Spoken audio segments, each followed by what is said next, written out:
children, chote bachche, very young, who were singing Pakistani national anthem, and they go to British schools. So eventually, of course, you have to integrate into this society, which should be the eventual aim, and bring in the good cultural things from Pakistan into this society, and of course take the good things from here to Pakistan. So that would only happen if the next generation is involved. So a good thing for today is that you have young ladies here, which are again missing from most of the functions that I go to, but here it's heartening to note that they are here.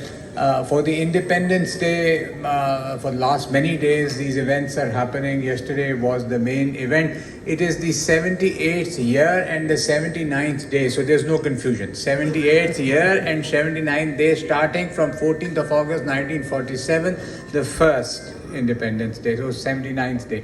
And the pictures, of course, AI is helping us here also in the pictures. So we need not be bogged down to the old pictures, and we have to move ahead with time. So of course, they are not the ones that you normally see in textbooks and posters and everything. But it's good that our people are making use of the AI and the new technologies.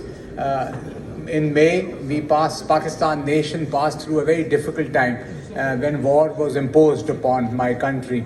And we gave a very effective and successful response, for which we are very proud of now. And the nation, the army, the military, air force, navy, everything, led by the Field Marshal, General Asim Munir, the Prime Minister of Pakistan, the political leadership, and every single person, the media.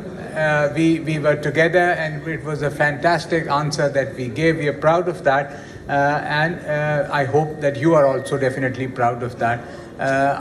Only one message at the very end, that I want a united community, which in Luton is excellent. In other cities it is not that good. So badi khushi ki baat.